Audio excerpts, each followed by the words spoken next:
যে নেয়ামতের শুকরিয়া আদায় করে সে সেটা নিজের জন্যই করে। ওমান কাফারা ফাইন্নাল্লাহা গানিয়্যুন হামিদ।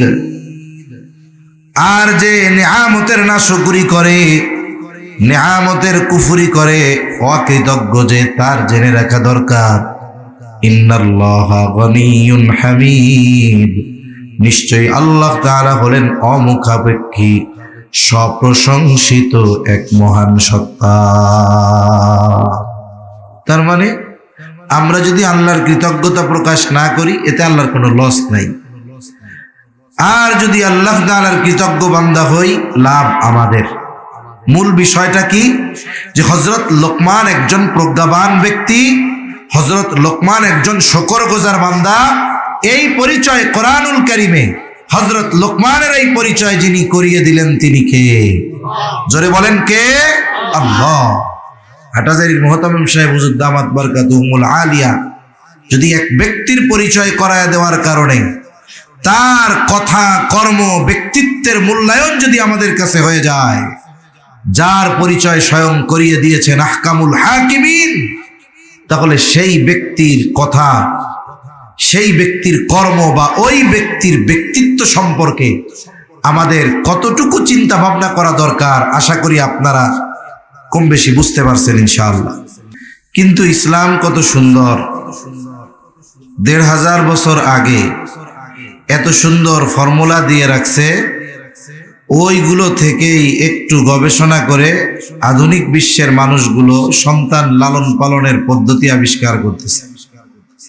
অথচ আমরা মুসলিম, আমাদের কাছে কোরআন সুন্নাহর সুস্পষ্ট দিক নির্দেশনা থাকার পরেও আমরা কোরআন সুন্নাহর দ্বারা পরিপূর্ণ উপকৃত হতে পারতেছি না। এটা আমাদের ব্যর্থতা, এটা আমাদের কমজোরি, আমাদের গাফলতি।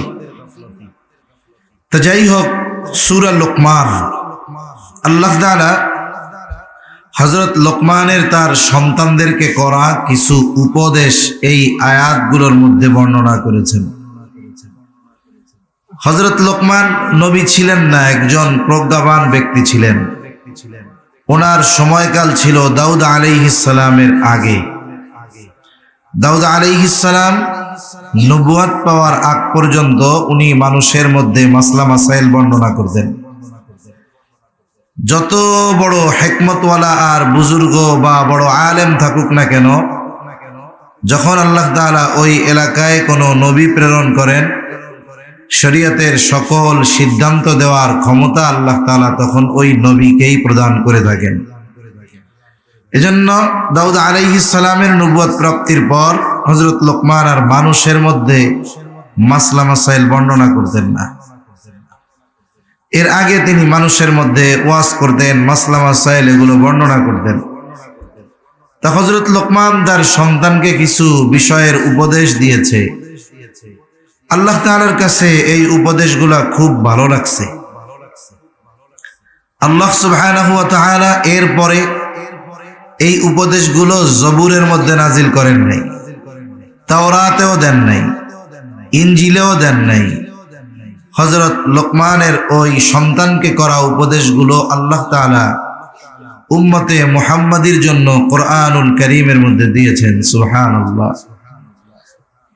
এই আয়াতগুলো যদি গভীরভাবে পর্যবেক্ষণ করা হয়, বুজুর্গানে দ্বীন বলেন, হযরত লোকমান তার সন্তানদেরকে যেভাবে গড়ে তুলেছে, কোনো অভিভাবক যদি সন্তানদের ওইভাবে গড়ে তোলে, তাহলে ওই সন্তানগুলো পিতামাতার সাথে সদাচরণ করবে, ভালো ব্যবহার করবে, পিতামাতার হক আদায় করবে। অনেক সময় ওই যে আমাদের অভিযোগ যে সন্তান হক আদায় করে না, এজন্যই বলতেছিলাম যে এর পেছনে আমাদেরও কিছু দায়বদ্ধতা আছে। আপনি একটা গাছ রোপণ করবেন, গাছ লাগিয়েই আপনি শেষ করতে পারবেন না। এই গাছের যথাযথ যত্ন নিতে হবে, যদি সার ওষুধ দেওয়ার প্রয়োজন হয় দিতে হবে। আগাছা যদি এটাকে বেরিয়ে ধরতে চায়, আগাছা লতা পাতা কেটে দিতে হবে। এইভাবে একটা বড়ই গাছ লাগালেন, ৫-৭ বছর যখন আপনি এর পেছনে সময় দিবেন, এরপরে দীর্ঘকাল ওই গাছ আল্লাহ যদি চায় আপনাকে ফল দিতে থাকবে। কিন্তু ফল পাওয়ার আগে তো নিজেরও পরিশ্রমের কিছু বিষয় আছে। আপনি গাছ লাগিয়ে চলে আসছেন, আর খোঁজ খবর নেন নাই, কয়দিন পরে দিকে দেখবেন লতা পাতা গরু ছাগল গাছ খেয়ে বসে রয়েছে, গাছেরই অস্তিত্ব নেই। এজন্য সন্তান নামক নেয়ামতের কদর করা দরকার। তা আল্লাহ তাআলা হযরত লোকমানের উপদেশগুলো বর্ণনা করার আগে ওনার ব্যক্তি পরিচয় আল্লাহ তাআলা দিচ্ছেন। কেন? বলে যদি বাংলাদেশের সবচাইতে বড় জ্ঞানী ব্যক্তিও আমাদের মাঝে আসে, কিন্তু তাকে কেউ চিনে না, তার জ্ঞান সম্পর্কে বা তার পরিচয় কেউ জানে না, সে যদি আমাদের মধ্যে আসে, স্বাভাবিক না চেনার কারণে তার জ্ঞানের, তার কথার, তার যোগ্যতার কদরও আমরা করব না, স্বাভাবিক বিষয়, চিনি না তো এই জন্য। কিন্তু যদি মনে করেন কোন এক মজলিসে আমাদের হাটহাজারীর মুহতামিম সাহেব দামাত বারকাতুহুল আলিয়া হযরত যদি ওই ব্যক্তিকে, যাকে চিনি না আমরা, তাকে যদি একটু পরিচয় করায় দেয় যে ইনি বাংলাদেশের এরকম একজন ব্যক্তিত্ব, বড় মুহাক্কিক আলেম, বুজুর্গ, আল্লাহওয়ালা মানুষ, বলেন তো এই পরিচয় করানোর আগে ওই ব্যক্তি যদি আমাদের মধ্যে কোনো কথা বলতেন, ওই কথার গুরুত্ব যতটুকু হতো, হযরত পরিচয় করিয়ে দেওয়ার পর ওই ব্যক্তির কথার গুরুত্ব আমাদের কাছে বাড়তো না কমতো? কথা বুঝেন নাই মনে হয়? বাড়তো, অনেক বেড়ে যাইত। এজন্য আল্লাহ তাআলা চাইলে তো সরাসরি উপদেশগুলো নাজিল করতে পারতেন, কিন্তু আল্লাহ তাআলা আগে হযরত লোকমানের পরিচয় দিচ্ছেন, ওনার ব্যক্তিত্ব সম্পর্কে আমাদের জানাচ্ছেন। এই হযরত লোকমান তাফসীরের মধ্যে আসছে উনি নবী ছিলেন না, উনি একজন প্রজ্ঞাবান জ্ঞানী ব্যক্তি ছিলেন। ওনার কাছে নবুয়ত আর হিকমত এই দুইটি জিনিসকে পেশ করা হয়েছে, যে আপনার যেটা খুশি আপনি নিতে পারবেন। আমাদের কাছে যদি একটা মোটামুটি দামি আর একটা বেশি দামি, একটা রূপা আর একটা স্বর্ণ, যদি এই দুইটা থেকে একটা আমাদের নিতে বলে, আমরা তো স্বর্ণটাই লুফিয়ে নিব, এটার দাম বেশি, এটা থাকলে লাভ বেশি। হযরত লোকমানের সামনে নবুয়ত আর হিকমত এই দুটি জিনিস পেশ করা হলো, আর বলা হলো আপনি যেটা ইচ্ছা সেটা গ্রহণ করতে পারেন। হযরত লোকমান নবুয়ত গ্রহণ না করে হিকমতকে গ্রহণ করলেন। জিজ্ঞাসা করা হলো, লোকমান, নবুয়তের মতো মর্যাদাপূর্ণ বিষয় গ্রহণ করার সুযোগ থাকার পরেও কেন আপনি হিকমতকে গ্রহণ করলেন? হযরত লোকমান জবাবে বললেন, শোনো, আল্লাহ তাআলা যদি আমাকে নবুয়ত দিতে চাইতেন তাহলে আমাকে দুইটা জিনিস থেকে একটা বেছে নেওয়ার সুযোগ দিতেন না, সরাসরি আমাকে নবুয়ত দান করতেন। সাথে সাথে এই নবুয়তের জিম্মাদারি পালনের জন্য যত ব্যবস্থাপনা দরকার সব ব্যবস্থাপনা যিনি গ্রহণ করতেন তিনি কে? আল্লাহ নিজে নবুয়ত দিলে ওই নবুয়তি দায়িত্ব পালনে যত কিছু দরকার সবকিছুর ব্যবস্থা আল্লাহ করতেন।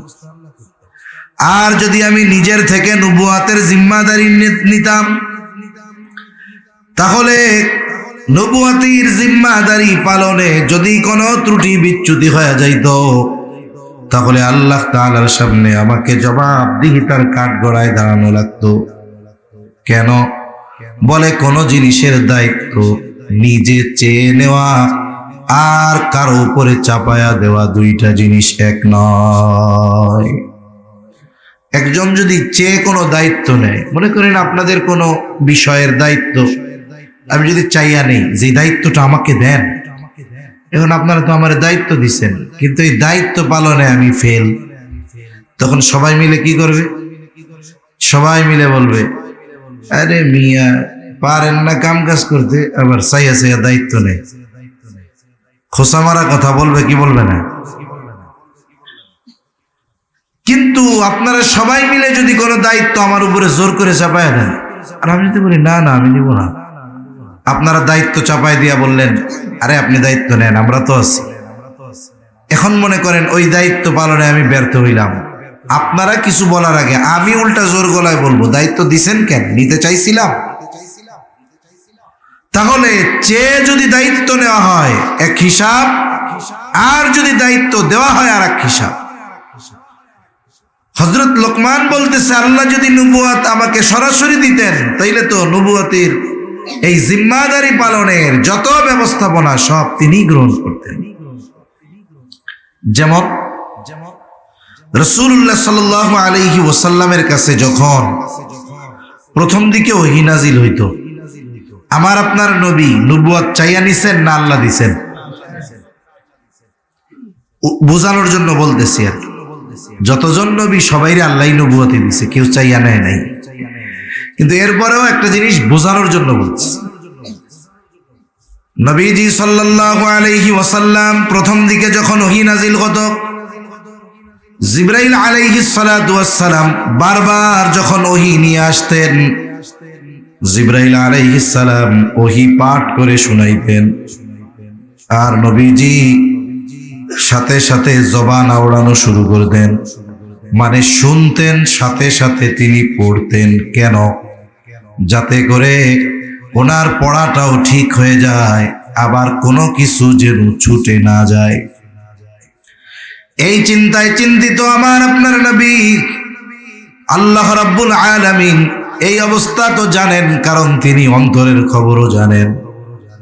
এইবার আল্লাহ তাআলা আমার আপনার নবীজিকে বলতেছে, লা তুহাররিক বিহি লিসানাকা লিতা'জালা বি ইন্না আলাইনা জামআহু ওয়া কুরআনা ফাইযা ক্বরা'নাহু ফাত্তাবি' কুরআনা সুম্মা ইন্না আলাইনা বায়ানা। আল্লাহ রাব্বুল আলামিন বলেন, লা তুহাররিক বিহি লিসানাকা লিতা'জালা বি, আপনি তাড়াহুড়ো করবেন না, আপনার জবান আপনি বারবার আওড়াবেন না। কি করবেন? আল্লাহ তাআলা জানায় দেন, হাবিব আপনি তো এই তাড়াহুড়ো করেন, বারবার জবান আউড়িয়ে পড়েন, আপনি মনে করতেছেন এগুলোকে আপনি সংরক্ষণ করতে পারবেন না, না জানি কোনোটা ছুটে যায়, না জানি কোনোটা হারায় যায়। ও আমার হাবিব, আপনার তাড়াহুড়ো করারও প্রয়োজন নাই, বারবার জবান আওড়ানোর দরকার নাই। কেন? কারণ আল্লাহ তাআলা বলেন, ইন্না আলাইনা জামআহু ওয়া কুরআনা, আপনাকে এটা পড়ায়া দেওয়ার এবং এটা জমা করার, সংরক্ষণ করার দায়িত্ব আমি আল্লাহ। আপনি পড়েন যাতে করে পড়াটা ঠিক হয়ে যায়, আবার তাড়াহুড়ো করেন যাতে করে এটা না ছুটে যায়। পেরেশানি কত! পড়া শুদ্ধ হইতে হবে, আবার এটারও সংরক্ষণ করতে হবে। বলে আপনার এটা কিছুই করা লাগবে না, আপনি নড়াচড়া করবেন না, জিহ্বা বারবার তাড়াহুড়ো করবেন না, চিন্তার কোনো কারণ নাই। এটা জমাও আমি করব, আবার এটা শুদ্ধভাবে পড়ায়া দেওয়ার ব্যবস্থাও আমি করব। সুবহানাল্লাহ। এখন কি করবেন আপনি? আল্লাহ তাআলা বলেন, ফাইযা ক্বরা'নাহু ফাত্তাবি' কুরআনা, যখন আপনার সামনে এগুলো পড়া হয়, আমি আপনার সামনে এগুলো পড়ি, আপনি তখন এটা শুনবেন, এটার অনুসরণ করবেন। মানে জিবরাইল আলাইহিস সালাম যখন আমার পক্ষ থেকে ওহী নিয়ে আপনাকে তিলাওয়াত করে শোনায়, আপনি তার তিলাওয়াত শুনবেন। এরপরে আল্লাহ তাআলা বলেন, হাবিব শুধু যে আমি কোরআন হেফাজত করব, শুদ্ধভাবে পড়ায়া দিব তা নয়, সুম্মা ইন্না আলাইনা বায়ানা, এই যে কোরআনের ব্যাখ্যা, এটাও হেফাজত করার, শিখিয়ে দেওয়ার দায়িত্ব আমি আল্লাহ। এজন্য কোরআনুল কারীমের শুধু শব্দাবলী যেগুলো, এগুলোই সংরক্ষিত তা নয়। কোরআনের লেখা, অর্থ, সাথে সাথে ব্যাখ্যা, এগুলো সব আল্লাহ তাআলা হেফাজতের দায়িত্ব নিয়েছেন। এই জন্য দেখেন না, পৃথিবীর কোথাও কোনো ব্যক্তি যদি কোরআনের অপব্যাখ্যা করে, সারা দুনিয়ার মুহাক্কিক উলামায়ে কেরাম ওই অপব্যাখ্যাকারীর বিরুদ্ধে প্রতিবাদ করে। ঠিক কিনা বলেন? কারণ সঠিক ব্যাখ্যা কোনটা এটাও আল্লাহ জানায় দিয়েছে। তা যে কথার থেকে গেলাম যে যখন আল্লাহ তাআলা কাউকে নবুয়ত দেন, ওই নবুয়তের জিম্মাদারি পালনের জন্য যত কিছু দরকার সব ব্যবস্থাপনা আল্লাহ তাআলাই করেন। হযরত লোকমান এই জন্য বলতেছে যে দেখো, আমি যদি নবুয়ত চায় নিতাম এক হিসাব, কিন্তু যদি আল্লাহ দিয়ে দিতেন তাহলে তো সব কিছু ব্যবস্থাপনা আল্লাহ গ্রহণ করতেন। প্রত্যেকটা নবী পরিপূর্ণ হিকমতওয়ালা। হযরত লোকমান এই দৃষ্টিকোণ থেকে নবুয়ত গ্রহণ না করে হিকমত গ্রহণ করেছেন। উনি একজন প্রজ্ঞাবান ব্যক্তি ছিলেন। ওনার প্রজ্ঞাপূর্ণ কর্ম কথা ওই জাহেলিয়াতের সময়ও লোকমুখে এটা ছিল, চলন ছিল। ওনার ব্যাপারে তাফসীরে আসছে, শুরুতেই উনি এত সুখ্যাতি অর্জন করেছেন এমনটা নয়। উনি এক সময় ছাগল চড়াইতেন, ছাগল। একদিন হযরত লোকমানের মালিক মনিব এসে বলে, ও লোকমান, তুমি আমার জন্য একটা ছাগল জবাই করবা এবং ছাগলের সর্বোৎকৃষ্ট অংশ আমার সামনে হাজির করবা। হযরত লোকমান একটা ছাগল জবাই করলেন। ছাগলের হৃৎপিণ্ড আর জিহ্বা এই দুটি অংশ নিয়ে তিনি মালিকের সামনে হাজির করলেন, রাখলেন। বলতেছে, মনিব, এই দুটা হলো সর্বোৎকৃষ্ট অংশ। মনিব আবার নির্দেশ দিল, লোকমান, আর একটা ছাগল জবাই করবা আর ছাগলের সবচেয়ে নিকৃষ্ট অংশ আমার সামনে হাজির করবা। হযরত লোকমান আর একটা ছাগল জবাই করলেন এবং হৃৎপিণ্ড আর জিহ্বা এই দুইটা অংশ নিয়ে আবার মালিকের সামনে হাজির হইলেন। মালিক বলে, লোকমান, তুমি কি আমার সাথে মজা করো নাকি? সর্বোৎকৃষ্ট অংশ আনতে বললাম, এই দুইটা এনেছো। সবচাইতে নিকৃষ্ট অংশ আনতে বললাম, এই দুইটাই, হৃৎপিণ্ড আর হলো জিহ্বা। এইবার হযরত লোকমান বলে, মনিব, কারো যদি অন্তর আর জিহ্বা ভালো হয়ে যায় তার সব কিছু ভালো হয়ে যায়, আর যার এই দুইটা জিনিস খারাপ হয়ে যায় সে সবচাইতে খারাপ হয়ে যায়। এইরকম প্রজ্ঞাপূর্ণ কর্ম কথা ওনার জবান থেকে বাইর হইত। আল্লাহ তাআলা একটা সময় ওনার এত খ্যাতি দিয়েছেন। এখন তো ওয়াজের জন্য আয়োজন লাগে, ওয়াজ করার জন্য আয়োজন লাগে না, আবার সব আয়োজন হইলেও হয় না, চেহারাও অনেক পরিচিত দরকার হয়। এখন তো আমরা কোরআন হাদিসের জন্য ওয়াজ শোনার চাইতে আমরা ব্যক্তি নির্বাচন করে কথা শুনি। যাক, সেটাও যদি আল্লাহর জন্যই হয় তাহলে তো ভিন্ন কথা। ওয়াজের জন্য আয়োজন দরকার, লাইটিং, প্যান্ডেলিং, মাইকিং, কত কিছু লাগে, বসার ব্যবস্থা, কত জায়গায় খানার ব্যবস্থাও থাকে। এরপরেও মানুষ উদাসীন। কিন্তু হযরত লোকমান নিজের বাড়ির সামনে ওয়াজ করতেন পৃথিবীর বিভিন্ন প্রান্ত থেকে। ওই সময় তো এত আধুনিক সিস্টেম কল্পনাই করা যায় না, অথচ আল্লাহ তাআলা খ্যাতি কোথায় পৌঁছিয়ে দিয়েছেন। বিভিন্ন প্রান্ত থেকে পৃথিবীর হযরত লোকমানের বয়ান শোনার জন্য তার বাড়িতে যাইতো মানুষ। প্রত্যেক দিন নির্দিষ্ট সময় উনি ওয়াজ করতেন। একদিন শত শত মানুষ তার সামনে ওয়াজ করবেন তিনি। এর মধ্যে হঠাৎ একজন লোক দাঁড়ায় বলতেছে, আপনি ওয়াজ শুরু করার আগে আপনার কাছে আমার কিছু বিষয় জানার আছে। এইবার লোকটা প্রশ্ন করতেছে, আপনি কি সেই লোকমান যে এক সময় আমার সাথে ছাগল চড়াইতো, রাখালগিরি করত? সামনে হাজার হাজার ভক্ত। এখন সে যদি বলে হ্যাঁ আমি রাখাল ছিলাম, এটা তো তার প্রেস্টিজে লাগবে, এটা আমাদের চিন্তাধারা। কিন্তু হযরত লোকমান সাথে সাথে বললেন, হ্যাঁ আমি সেই লোকমান যে এক সময় ছাগল চড়ানোর কাজ করেছে। এবার বলতেছে, কোন কারণে আল্লাহ তাআলা আপনাকে এত সম্মান দিল? উনি কয়েকটা কথা বলেছেন যে অহেতুক কথাবার্তা বর্জন করা, অহেতুক মজলিস বর্জন করা, এই ধরনের কয়েকটা বিষয়ের কথা উল্লেখ করে তিনি বলেন, আল্লাহ তাআলা এই কারণে হয়তো আমাকে এত সম্মান দান করেছে। অনর্থক কথা কাজ পরিহার করা, এগুলোর দ্বারা হয়তো আল্লাহ তাআলা আমাকে এই সম্মান দান করছে। এখানে একটা বিষয় শিক্ষণীয়, মূলত এই বিষয়ের কথাটাই আল্লাহ উল্লেখ করতেছে। একজন মানুষ হিকমত, জ্ঞান, ইলম এগুলাও নেয়ামত। আমরা তো বুঝি না, ওই যে বললাম শুরুতে যে টাকা পয়সাই আমরা শুধু নেয়ামত মনে করি, কিন্তু দ্বীনের বুঝ, ইলমের মতো দৌলত পাওয়া, এটা বড় এক নেয়ামত। হযরত লোকমানকে আল্লাহ তাআলা হিকমত দিয়েছেন, এটা আল্লাহর পক্ষ থেকে হযরত লোকমানের জন্য বড় এক নেয়ামত। উচিত কি নেয়ামত পেয়ে কেউ শুকরগুজার হয় আর কেউ ফখর করে নেওয়ালা হয়। শুকর এতে আল্লাহ খুশি হয়, ফখর এতে আল্লাহ বেজার হয়। এখন কে শুকরগুজার আর কে ফখর করে নেওয়ালা কেমনে বুঝবেন?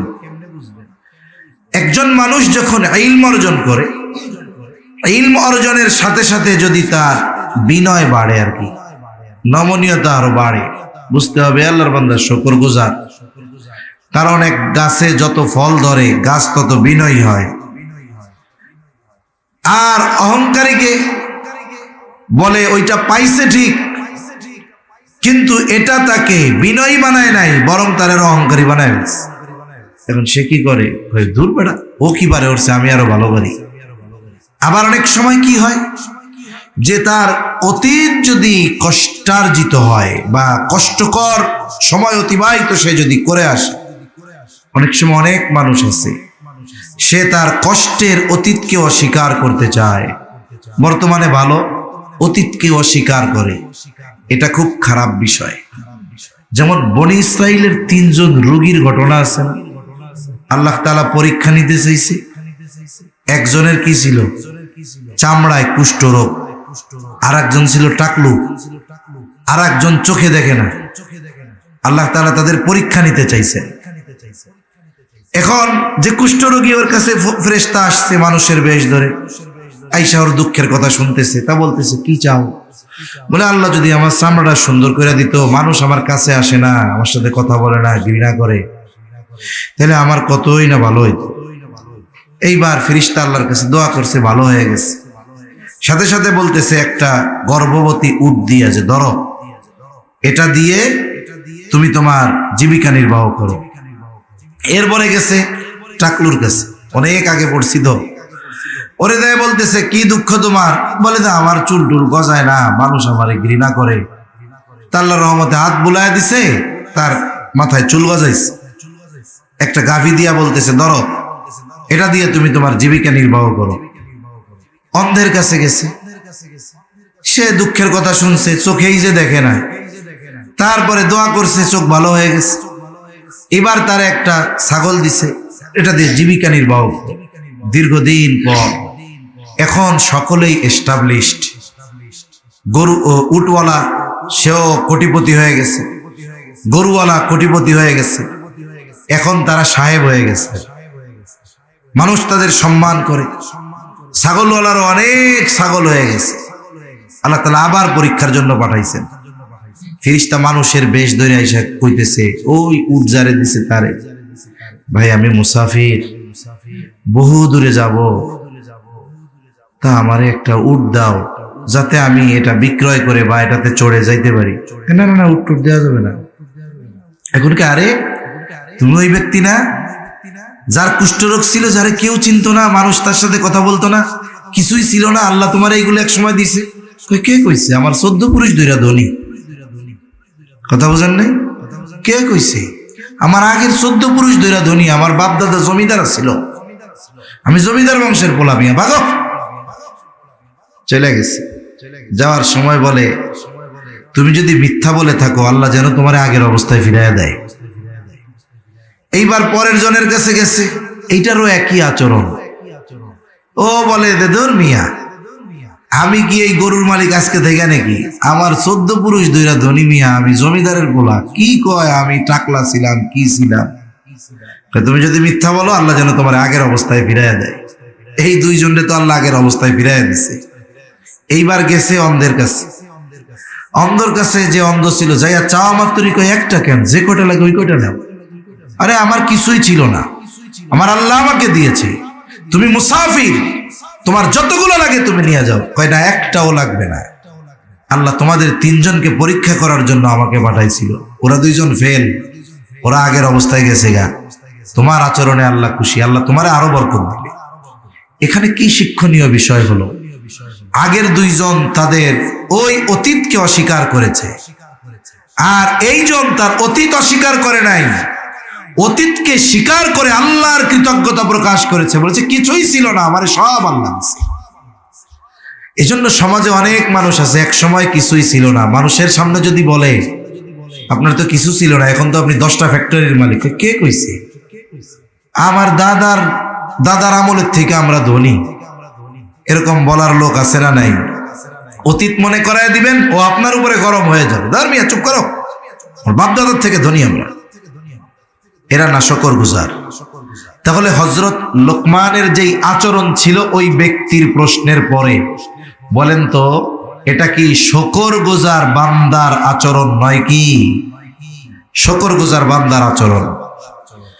এজন্য আল্লাহ তাআলা হযরত লোকমানকে পরিচয় করায় দিচ্ছেন, ওয়ালাকাদ আতাইনা লুকমানাল হিকমাতা আনিশকুর লিল্লাহ। আল্লাহ তাআলা বলেন, ওয়ালাকাদ আতাইনা লুকমানাল হিকমা, আমি লোকমানকে হিকমত দান করেছি, আনিশকুর লিল্লাহ, যাতে সে আল্লাহর কৃতজ্ঞতা প্রকাশ করে।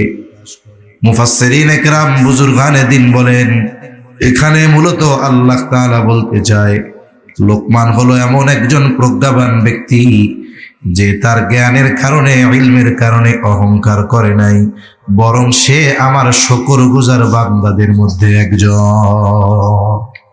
আল্লাহ তাআলা এইটা বুঝাইতে যাচ্ছে। এরপরে আল্লাহ তাআলা বলেন, ওয়া মান ইয়াশকুরু ফাইন্নামা ইয়াশকুরু লিনাফসিহি, যে নিয়ামতের শুকরিয়া আদায় করে সে সেটা নিজের জন্যই করে। ওমান কাফারা ফাইন্নাল্লাহা গানিয়্যুন হামিদ, আর যে নিয়ামতের নাশকরি করে, নিয়ামতের কুফরি করে, অকৃতজ্ঞ, যে তার জেনে রাখা দরকার ইন্নাল্লাহা গানিয়্যুন হামিদ, নিশ্চয়ই আল্লাহ তাআলা হলেন অমুখাপেক্ষী, সপ্রশংসিত এক মহান সত্তা। তার মানে আমরা যদি আল্লাহর কৃতজ্ঞতা প্রকাশ না করি, এতে আল্লাহর কোনো লস নাই। আর যদি আল্লাহ তাআলার কৃতজ্ঞ বান্দা হই, লাভ আমাদের। মূল বিষয়টা কি? যে হযরত লোকমান একজন প্রজ্ঞাবান ব্যক্তি, হযরত লোকমান একজন শুকরগুজার বান্দা। এই পরিচয় কোরআনুল কারীমে হযরত লোকমানের এই পরিচয় যিনি করিয়ে দিলেন তিনি কে? জোরে বলেন কে? আল্লাহ। হাটাজারির মুহতামিম সাহেব হুজুর দামাত বারকাতুহুমুল আলিয়া যদি এক ব্যক্তির পরিচয় করায় দেওয়ার কারণে তার কথা, কর্ম, ব্যক্তিত্বের মূল্যায়ন যদি আমাদের কাছে হয়ে যায়, যার পরিচয় স্বয়ং করিয়ে দিয়েছেন আহকামুল হাকিমিন, তাহলে সেই ব্যক্তির কথা, সেই ব্যক্তির কর্ম বা ওই ব্যক্তির ব্যক্তিত্ব সম্পর্কে আমাদের কতটুকু চিন্তা ভাবনা করা দরকার, আশা করি আপনারা কম বেশি বুঝতে পারছেন ইনশাআল্লাহ। এখন আসেন, এখন ওনার কথাটার মূল্যায়ন আমাদের কাছে বেশি হওয়া দরকার আগের চাইতে। ইনি এনার সন্তানদেরকে নসিহত করতেছেন। মনে রাখতে হবে, সন্তানদের নসিহতের ভাষা হয় নরম। নসিহতের ভাষা কি হয়? ওয়াজের ভাষা নরম হয়, উপদেশের ভাষা কঠিন হয়। এখন আমরা সন্তানদেরকে সবসময় উপদেশ দেই, ওয়ার্ডার করি, কিন্তু তাদেরকে আমরা নসিহতের সুরে আবেগ, দরদ, মোহাব্বত দিয়ে বলি না, যার কারণে ফায়দা কম হয়। একটা শক্ত মাটি, আপনি যদি ওইটাকে দেয়ালে মারেন ওটা ফিরে আসবে, কিন্তু আপনি যদি নরম কাদা দেয়ালে মারেন ওটা লেগে থাকবে। কথাও অনেক সময় শক্ত হয়, কথা অনেক সময় নরম হয়। শক্ত কথা অনেক সময় মারার সাথে সাথে ফিরে চলে আসে, ওটাকে সে গ্রহণ করে না, ধারণ করে না, কারণ ও শক্ত, দেয়ালও শক্ত, কথাও শক্ত, একটা আর একটারে হিট করে আরো দূরে চলে যায়। কিন্তু ও শক্ত হোক, কথা যদি নরম হয়, দেয়াল শক্ত হোক, মাটি যদি কাদা হয়, মারবেন তো দেয়ালের সাথে লেগে থাকবে, ঠিক না? কথা যদি নরম হয়, ওর দিল শক্ত, কিন্তু কথা নরম হওয়ার কারণে এই কথা ওর দিলের সাথে যা লেগে যাবে। আমরা আমাদের সন্তানদেরকে সবসময় কঠোর কথা দ্বারা উপদেশ দেই, যার কারণে উপদেশ যত দেই এই পরিমাণ ফায়দা হয় না। হযরত লোকমানের ভাষাটা কি, কোন ভাষায় তিনি সন্তানকে উপদেশ দিচ্ছেন? আল্লাহ তাআলা বলেন, وَإِذْ قَالَ لُقْمَانُ لِابْنِهِ وَهُوَ يَعِظُهُ يَا بُنَيَّ لَا تُشْرِكْ بِاللَّهِ إِنَّ الشِّرْكَ لَظُلْمٌ عَظِيمٌ। আল্লাহ রাব্বুল আলামিন বলেন, হযরত লোকমান তার সন্তানকে ওয়াজ করতেছে, হযরত লোকমান তার সন্তানকে ওয়াজ করতেছে, ওয়া হুয়া ইয়াইদুহু, সে তার সন্তানকে ওয়াজ করতেছে, ইয়া বুনাইয়া লা তুশরিক বিল্লাহ, ইয়া বুনাইয়া, হে আমার বৎস, হে আমার সন্তান। আরবি ভাষায় খুব আদর, মায়া, মোহাব্বত, ভালোবাসার একটা ডাক। যেমন আমরা অনেক সময় বলি, ও আমার কলিজার টুকরা সন্তান, এদিকে আসো। আরবি ভাষায় ইয়া বুনাইয়া শব্দটা মায়া মাখা, মোহাব্বত মাখা। হযরত লোকমান আবেগ, দরদ, মোহাব্বত, ভালোবাসা নিয়ে সন্তানকে বলতেছে, হে আমার বৎস, লা তুশরিক বিল্লাহ ইন্নাশ শিরকা লাযুলমুন আযীম। হে আমার বৎস, লা তুশরিক বিল্লাহ, তুমি আল্লাহর সাথে শিরিক করিও না। ইন্নাশ শিরকা লাযুলমুন আযীম, শিরিক হলো মহা জুলুম, মহা অন্যায়। এইখানে হযরত লোকমান তার সন্তান যদি কাফের হয়ে থাকে তাহলে তিনি ঈমান আনার জন্য বলতেছেন, আর যদি সন্তান ঈমানদার হয়ে থাকে তাহলে তাওহীদ, আল্লাহর একত্ববাদের ব্যাপারে বলতেছেন। মোট কথা, এখানে সন্তানকে হযরত লোকমান ঈমানের শিক্ষা দিচ্ছেন। ও আমার সন্তান, আল্লাহ তাআলার সাথে শিরিক করবা না, কারণ শিরিক হলো মহা জুলুম। এই পৃথিবীতে যত পাপ আছে, শিরিক করলে আল্লাহ তাআলা সবচাইতে বেশি বেজার হয়। আল্লাহ রাব্বুল আলামিন বলেন, ইন্নাল্লাহা লা ইয়াগফিরু আন ইউশরাকা বিহি ওয়া ইয়াগফিরু মা দুনা যালিকা লিমান ইয়াশা। আল্লাহ তাআলা সব গুনাহ ক্ষমা করে দেওয়ার প্রতিশ্রুতি দিয়েছেন, কিন্তু শিরকের গুনাহ আল্লাহ তাআলা ক্ষমা করবেন না। ইন্নাল্লাহা লা ইয়াগফিরু আন ইউশরাকা বিহি, তার সাথে যদি কেউ শিরিক করে সেটাকে তিনি ক্ষমা করবেন না। শিরিক ছাড়া যত গুনাহ আছে সব গুনাহ ক্ষমা করে দেওয়ার ঘোষণা দিয়েছেন কে? শিরিক হলো মহা জুলুম। একটা হলো জুলুম আর একটা হলো মহা জুলুম। ঘুম আসতেছে নাকি আপনাদের? কথা কি বোঝা যায় না? একটা হলো শুধু জুলুম আর একটা হলো মহা জুলুম। স্বাভাবিকভাবে জুলুম কোনটাকে আমরা বলি? এমনি একটা গল্প কই, গল্প মানে এলো বোঝার জন্য। মনে করেন একটা হাতি একটা ছাগলকে পাড়া দিছে, ছাগলটা মারা গেছে। এটা কি কোনো অস্বাভাবিক ঘটনা না স্বাভাবিক ঘটনা? স্বাভাবিক ঘটনা। হাতি যদি পাড়া দেয় ছাগল কি বাইসা থাকবে? কিন্তু ঘটনা ঘটছে কি, ছাগলের লাথি দিয়া হাতিরে মেরে ফেলছে। এটা কি স্বাভাবিক না অস্বাভাবিক? কয় কি এই ঘটনা, ছাগলে লাথি দিয়া হাতি মেরে ফেলছে? ওরে বাবা, এই ঘটনায় আপনি আমি অবাক হয়ে যাব, কিন্তু হাতি ছাগলের মারলে অবাক হব না। কেন? বলে এটা সাধারণ হতেই পারে। সবল কর্তৃক দুর্বলের হক যদি নষ্ট করা হয়, সবল কর্তৃক দুর্বলের হক যদি নষ্ট করা হয়, এটা হয় জুলুম। আর দুর্বল কর্তৃক যদি সবলের হক নষ্ট করা হয়, এটা হয় মহাজুলুম। আমরা আল্লাহ তাআলার শক্তির তুলনায় কত দুর্বল, এটা তুলনা করারও তো কোনো সুযোগ নাই। সুযোগ আছে? এই কথা মুখে আনাই তো আমার উচিত হয় নাই। আমরা কত দুর্বল, অথচ এত দুর্বল হওয়ার পরেও মহাপরাক্রমশালী আল্লাহ তাআলার হক আমরা নষ্ট করি। তিনি কত বড় জালেম আমরা চিন্তা করছেন। এজন্য আল্লাহ তাআলা শিরকের ব্যাপারে শুধু জুলুম বলেন নাই, শিরকের ব্যাপারে বলেছেন মহা জুলুম। কারণ কোরআনুল কারীম ও হাদিসের মধ্যে আসছে আল্লাহর হক কি? আল্লাহর হক হলো তারই ইবাদত করা, তার সাথে শিরক না করা। অথচ দেখুন শিরকের মাধ্যমে মানুষ আল্লাহ তাআলার হক নষ্ট করে। এখানে দুর্বল কর্তৃক সবলের হক নষ্ট করা হয়।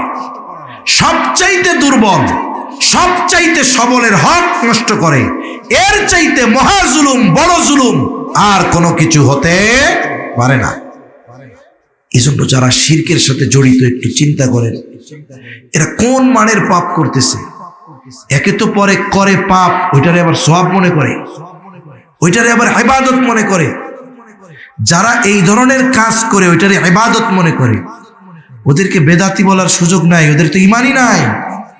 বেদাতের স্তর তো পার হয়ে গেছে গা কই। আল্লাহ তাআলা এই ধরনের সব মানুষকে সহি বুঝ দান করুন, আমিন। এজন্য হযরত লোকমান সন্তানকে প্রথমে শিক্ষা দিয়েছেন ঈমানের শিক্ষা। আমরা আমাদের সন্তানদেরকে দ্বীনের এই মৌলিক জিনিস ঈমান, যেটা কম্পালসরি আখিরাতে নাজাত পাওয়ার জন্য, আমরা আমাদের সন্তানদেরকে ঈমানের শিক্ষা দিব তো ইনশাআল্লাহ। এরপরে আল্লাহ তাআলা হযরত লোকমানের বয়ান বন্ধ করিয়া নিজে কিছু আদেশ দিয়েছেন, ওইটা আমরা একটু শেষে বলবো। আগে আসুন সন্তানদের ব্যাপারে আমাদের কি করণীয়। 2 নম্বর, হযরত লোকমান সন্তানকে উপদেশ দিচ্ছেন আল্লাহ তাআলার কুদরতের ব্যাপারে, ক্ষমতার ব্যাপারে অথবা আকীদার ব্যাপারে। আল্লাহ তাআলার ক্ষমতা কেমন? হযরত লোকমান বলতেছে, ইয়া বুনাইয়া ইন্নাহা ইন তাকু মিসকালা হাববাতিন মিন খারদালিন ফাতাকুন ফি সখরাতিন আও ফিস সামাওয়াতি আও ফিল আরদ ইয়াতি বিহাল্লাহ ইন্নাল্লাহা লাতীফুন খাবীর। হযরত লোকমান তার সন্তানকে বলে, হে আমার সন্তান, ইন্নাহা, হা দ্বারা উদ্দেশ্য হলো তোমার ওই আমল।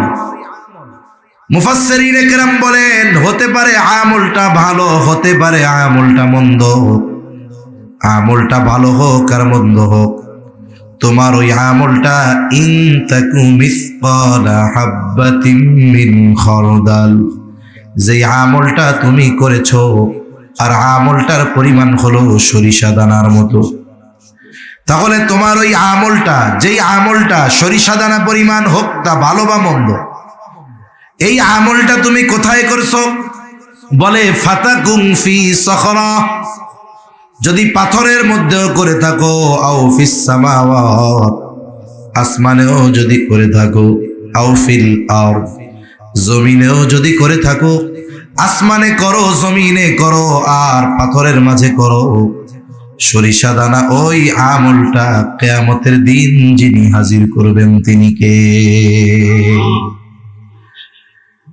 এই আয়াতের তাফসিরে হযরত আনাস রাদিয়াল্লাহু তাআলা আনহু বলেন, রাসূলুল্লাহ সাল্লাল্লাহু আলাইহি ওয়াসাল্লাম বলেছেন, যদি কেউ এমন কোন পাথরের মধ্যে আমল করে, বলে কেমন পাথর?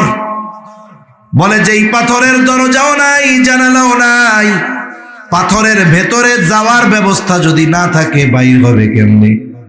কিছুই নাই।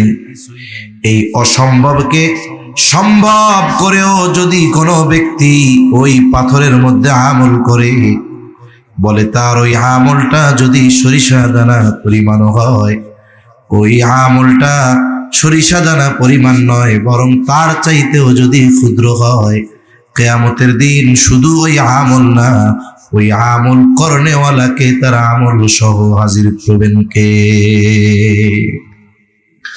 আল্লাহ তাআলা কোরআনুল কারীমের মধ্যে বলেন, وَنَضَعُ الْمَوَازِينَ الْقِسْطَ لِيَوْمِ الْقِيَامَةِ فَلَا تُظْلَمُ نَفْسٌ شَيْئًا وَإِنْ كَانَ مِثْقَالَ حَبَّةٍ مِّنْ خَرْدَلٍ أَتَيْنَا بِهَا كَفَى بِنَا حَاسِبِينَ।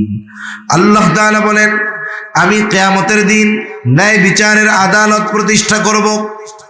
মাওয়াজিনাল কিসত লিয়াউমিল কিয়ামাহ ফালা তুযলামু নাফসুন শাইআ। আল্লাহ তাআলা জানায় দেন, সেই দিন কারো উপরে কোনো বিচার করা হবে না, জুলুম করা হবে না। যে যেটা প্রাপ্য সেটাই তাকে দেওয়া হবে। আল্লাহ তাআলা বলেন, ওই কিয়ামতের দিন শুধু অপরাধীকে হাজির করা হবে এমনটা নয়। আল্লাহ তাআলা বলেন, আতাইনা বিহা। আল্লাহ তাআলা বলেন, ওয়া ইন কানা মিসকালা হাববাতিন মিন খারদাল আতাইনা বিহা। কেউ যদি সরিষা দানা পরিমাণও কোনো আমল করে, আতাইনা বিহা, আমি তাকে তার আমল সহ হাজির করব। শুধু তাই না, তার কর্মের হিসাবও নেওয়া হবে। এত মানুষের হিসাব আল্লাহ কিভাবে নিবেন? আল্লাহ তাআলা বলেন, কাফা বিনা হাসিবিন। হিসাব নেওয়ার জন্য আমি আল্লাহই যথেষ্ট। কারো দিলের মধ্যে যদি এই চিন্তা থাকে যে আমি যত ছোট আমল করি না কেন, যত ছোট পাপ করি না কেন, দুনিয়ার কেউ না দেখলেও না জানলেও জানেন কে, দেখেন কে, এই বিশ্বাস যদি আমি আপনি আমার আপনার সন্তানের দিলের মধ্যে ছোটবেলা থেকে গাইথা দিতে পারি, বাচ্চারা কেমন বলেন তো? এই সাদা কাপড়ের মতো, কাগজের মতো। আপনি এখানে যা লিখবেন কালি দিয়ে তাই দেখা যাবে। এজন্য ওই জায়গাটা অন্য লেখা দিয়ে ভরপুর হওয়ার আগে আমাদেরকে এই লেখাগুলো দিয়ে ভরপুর করা দরকার। তাহলে ওর হৃদয়ে আল্লাহর একত্ববাদের বিশ্বাস, আল্লাহর কুদরতের ব্যাপারে বিশ্বাস গেঁথে যাবে। ও যেখানেই যাক ও চিন্তা করবে, আমি যে গুনাহ করব, আল্লাহ তো দেখবেন। শুধু দেখবেন তা না, এটা তো আবার আল্লাহ কিয়ামতে হাজির করবে, এটার হিসাব আমাকে দিতে হবে। এই যে তার চিন্তা, এটা তাকে পাপ কর্ম থেকে বেঁচে থাকতে সাহায্য করবে, ঠিক কিনা বলেন? এজন্য এ চিন্তা সবার মধ্যে থাকা দরকার যে আমি আমার কাজগুলো যত ছোট হোক না কেন, এটা যদি আমি পাথরের মধ্যেও করি, সেটার খবর আল্লাহ তাআলার কাছে আছে। এই কথাই হযরত লোকমান বলেন, ফাতাকুম ফি সাখরাহ আও ফিস সামাওয়াতি আও ফিল আরদি ইয়াতি বিহাল্লাহ। মধ্যেও করো, আসমানেও করো, জমিনেও করো, আল্লাহ তাআলা হাজির করবে। কেন? ইন্নাল্লাহা লাতীফুন খাবীর। আল্লাহ তাআলা হলেন সূক্ষ্মদর্শী, এমন কোন খবর নাই তার অজানা। আল্লাহ তাআলার কাছে সব খবর আছে। সূক্ষ্ম থেকে সূক্ষ্মাতীত বিষয়ের ব্যাপারে যিনি অবগত তিনি কে? মহাসমুদ্রের মধ্যে বলা হয় সবচাইতে গভীরতম জায়গা, যে জায়গা প্রায় 13-14 কিলোমিটার গভীর। সূর্যের আলো যত প্রখর হোক না কেন, 300-400 মিটারের নিচে আর সূর্যের আলো যায় না। এরপর থেকে আমাবস্যার অন্ধকারের চাইতে অন্ধকার। একেবারে সমুদ্রের তলদেশে ওই জায়গায় নিমেষ কালো অন্ধকার, ওর মধ্যেও সমুদ্রের তলদেশে কিছু প্রাণী চলাচল করে। বলে কিছু প্রাণী তো এত ক্ষুদ্র যেটা মানুষ তার চোখ দিয়া দেখতে পারে না, মাইক্রোস্কোপ লাগায়া দেখতে হয়। বলে আমার আপনার রব এমন সূক্ষ্মদর্শী, এমন দেখনেওয়ালা, এমন শ্রবণ করনেওয়ালা। বলে যেইটা আমি আপনি চোখ দিয়াও দেখতে পারি না, ওই প্রাণীটা চলে, ওটাকেও যিনি দেখেন, সাথে সাথে ওই রব ওই প্রাণীর চলাচলের আওয়াজটাও মালিক শুনতে পায়। কই যাবেন? ওয়াহুয়া মাকুম আইনামা কুনতুম। আছে সব সময় রব আমার আপনার সাথে। আমি আপনি এই পৃথিবীর কোনো জায়গা নাই যেই জায়গা গিয়ে পাপ করলে আল্লাহ দেখবে না, আছে নাকি এরকম? নাই। এই চিন্তা, এই বিশ্বাস আমাদের মধ্যে যদি ঢুকানো যায়, সন্তানদের মধ্যে যদি ঢুকানো যায়, দেখবেন এর চরিত্র কত উন্নত, কত শীর্ষ পর্যায়ে আস্তে আস্তে ওর চরিত্র উন্নত হয়, এটা কল্পনাও করা যাবে না। এই জন্য মানুষ উত্তম চরিত্রের অধিকারী কে হয় দেখবেন না, যে যত মুত্তাকি। আপনারা তো বাংলাদেশের সব আছে, এ লাইনের লোক আছে, বি লাইনেরও লোক আছে, ঠিক না? সব বড় বড় তো চট্টগ্রামে আছে। তাকওয়ার লাইনেও যারা, সম্পদের লাইনে, পাপের লাইনে, শিরকের লাইনে, সব বড় বড় গুলো আছে না চট্টগ্রামে? যেহেতু বাংলাদেশের শীর্ষস্থানীয় বুজুর্গ উলামায়ে কেরাম আপনাদের চট্টগ্রামে আছে, এনাদের দিকে খেয়াল করবেন। যে যত তাকওয়ার দিক দিয়ে শীর্ষে, তার চারিত্রিক দিক দিয়ে তিনি তত তত উচ্চতায়। আল্লাহ সুবহানাহু ওয়া তাআলা আমাদের সব কিছুর ব্যাপারে তিনি জানেন। এই শিক্ষা আমাদের সন্তানদের দিতে হবে। এরপরে হযরত লোকমান সন্তানদেরকে ইবাদতের শিক্ষা দিচ্ছেন। ইবাদত, হযরত লোকমান বলেন, ইয়া বুনাইয়া আকিমিস সালাতা ওয়া আমুর বিল মা'রুফি ওয়ানহা আনিল মুনকার ওয়াসবির আলা মা আসাবাকা ইন্না যালিকা